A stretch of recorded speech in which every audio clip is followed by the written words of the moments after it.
ஓம் சாந்தி. சிவத்தந்தை கூறுகின்றார், இனிமையான குழந்தைகளே, புத்தியை இங்கும் அங்கும் அலைய விடுவதற்கு பதிலாக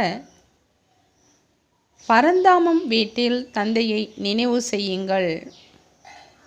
வெகு தூரம் வரையும் புத்தியை எடுத்து செல்லுங்கள். இதற்குத்தான் நினைவு யாத்திரை என்று கூறப்படுகின்றது. சிவத்தந்தை குழந்தைகளுக்கு புரிய வைக்கின்றார். ஒரு சிலர் நிராகார தந்தை என்று நினைப்பார்கள், ஒரு சிலர் சாக்கார தந்தை என்று நினைப்பார்கள், ஒரு சிலர் தாய் தந்தை என்று நினைப்பார்கள். இதனை தாய் தந்தை புரிய வைக்கிறார்கள் என்றாலும் கூட தாய் தனி மற்றும் தந்தை தனி என்று ஆகிவிடுகிறார்கள். நிராகாரமானவர் புரிய வைத்தார் என்றால் நிராகாரமானவர் தனி, சாக்காரமானவர் தனி என்றாகிவிடுகிறது. ஆனால் இதை புரிய வைப்பவர் தந்தை ஆவார். ஸ்தூல யாத்திரை மற்றும் ஆன்மீக யாத்திரை என்று உள்ளது. அதாவது ஸ்தூல தீர்த்தம் மற்றும் ஆன்மீக தீர்த்தம் என்று உள்ளது.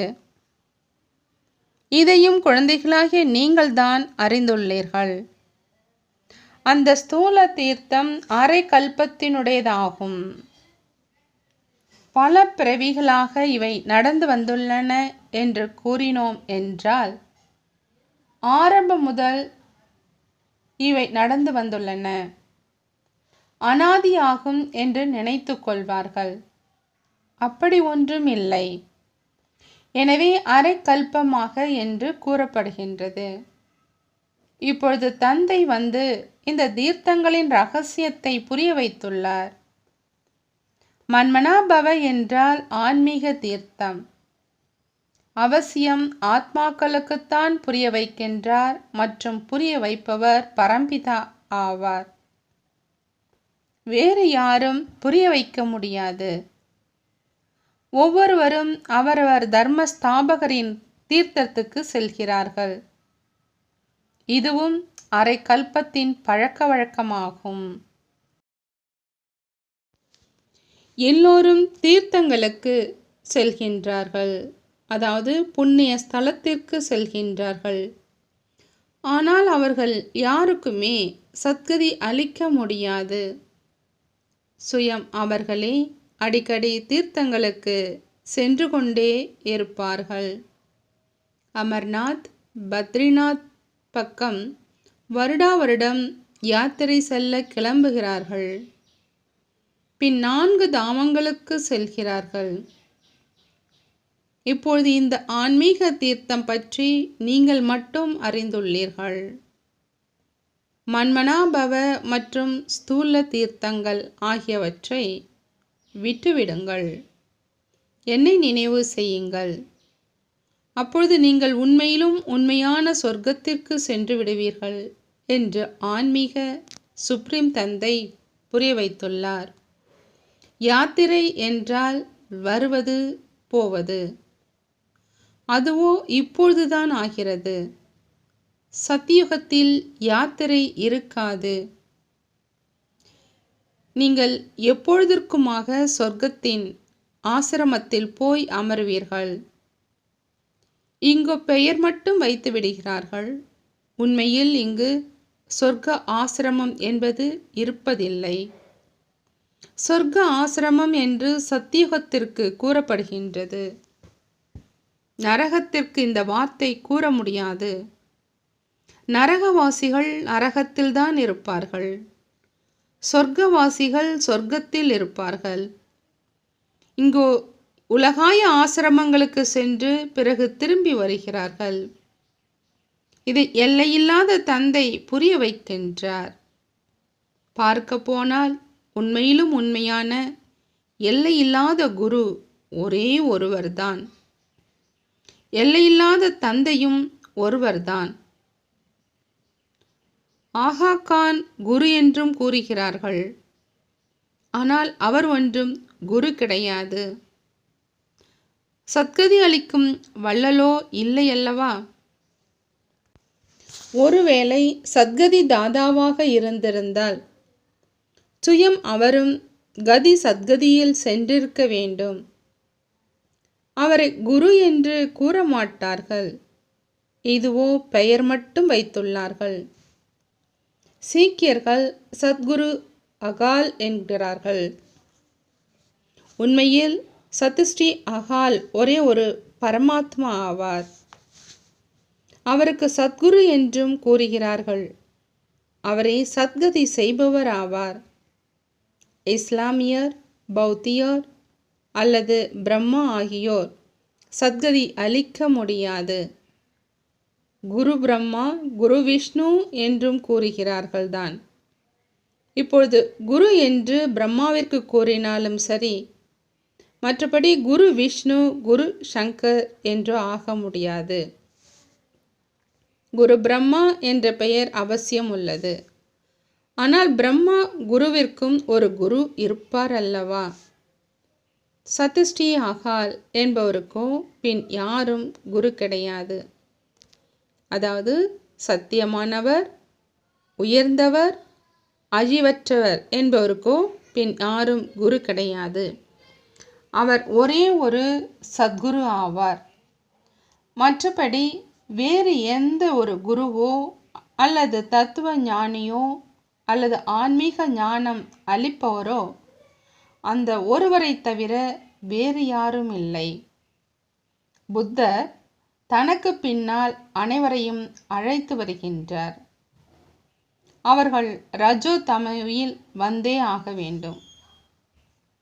அவர்கள் ஒன்றும் சத்கதிக்காக வருவதில்லை. சத்கதி தாதா என்ற பெயர் ஒரே ஒருவருடையதுதான் பிரசித்தமாக உள்ளது. அவருக்கு பிறகு சர்வ வியாபி என்று கூறுகிறார்கள். பிறகு குருவிடம் செல்வதற்கான அவசியம்தான் என்ன? நானும் குரு, நீயும் குரு. நானும் சிவன், நீயும் சிவன். இதனால் யாருடைய வயிறும் நிரம்புவதில்லை. மற்றபடி ஆம், தூய்மையாக இருக்கிறார்கள். எனவே அவர்களுக்கு மதிப்பு இருக்கிறது. சத்கதி அளிக்க முடியாது. அதற்கு ஒரே ஒருவர்தான். அவருக்குத்தான் உண்மையிலும் உண்மையான குரு என்று கூறப்படுகின்றது. குருக்களோ அநேக விதமானோர் உள்ளார்கள்.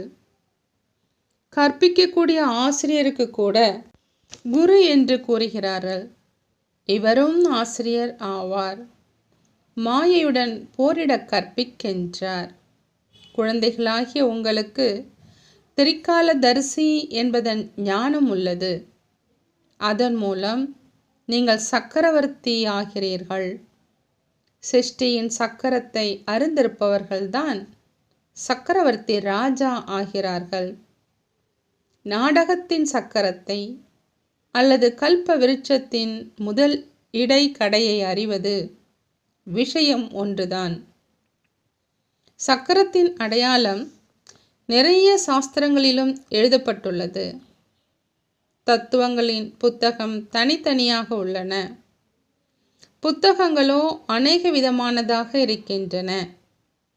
இங்கு உங்களுக்கு எந்த ஒரு புத்தகத்தின் அவசியமும் இல்லை. உங்களுக்கு தந்தை என்ன கற்பிக்கிறாரோ அதை புரிந்து கொள்ள வேண்டும். தந்தையின் சொத்தின் மீது அனைத்து குழந்தைகளுக்கும் உரிமை உள்ளது. ஆனால் சொர்க்கத்தில் எல்லோருக்கும் ஒன்று போல சொத்தோ இருக்காது. யார் தந்தையினுடையவர் ஆனார்களோ அவர்களுக்கு ராஜ்யம் இருக்கிறது. பாபா என்று கூறினார்கள். சிறிதளவு ஞானம் கேட்டார்கள் என்றால் அவர்கள் உரிமை உடையவர்கள் ஆகிவிடுகிறார்கள். ஆனால் வரிசை கிரமமாக உள்ளார்கள். விஸ்வ மகாராஜா எங்கே? பிரஜைகள், தாசர் தாசிகள் எங்கே? இந்த முழு ராஜதானி ஸ்தாபனை ஆகிக் கொண்டிருக்கின்றது. தந்தையினுடையவர் ஆகும் பொழுது சொர்க்கத்தின் ஆஸ்தியோ அவசியம் கிடைக்கிறது. ஆஸ்தி தந்தையிடமிருந்து கிடைக்கிறது. இது புது விஷயங்கள். ஆகையினால் மனிதர்கள் புரிந்து கொள்வதில்லை. சத்தியுகத்தில் விகாரம் இருப்பதில்லை என்று தந்தை புரிய வைக்கின்றார்.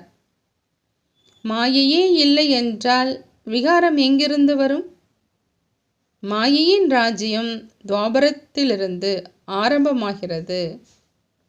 இது ராவணனின் 5 சங்கிலிகளாகும். அங்கு இது இருக்காது. அதிகமாக வாதாடக்கூடாது. அது இருப்பதே சம்பூர்ண நிர்விகாரி உலகமாக. மற்றபடி குழந்தைகள் பிறப்பதற்கான, சிம்மாசனத்தில் அமருவதற்கான, அரண்மனை ஆகியவை அமைப்பதற்கான பழக்க வழக்கம் இருக்கும். அவை அவசியம் நன்றாகத்தான் இருக்கும். ஏனெனில் சொர்க்கம்.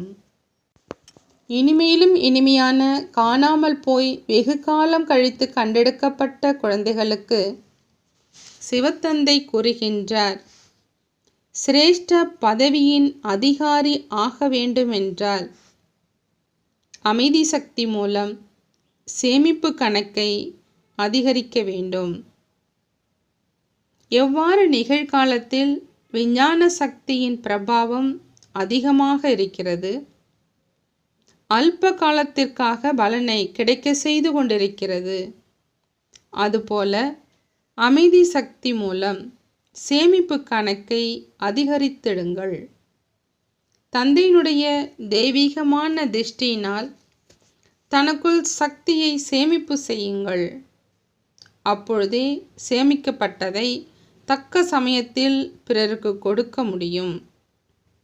யார் திருஷ்டியின் மகத்துவத்தை அறிந்து அமைதி சக்தியை சேமிப்பு செய்கின்றார்களோ அவர்களே சிரேஷ்ட பதவியின் அதிகாரி ஆகின்றார்கள்.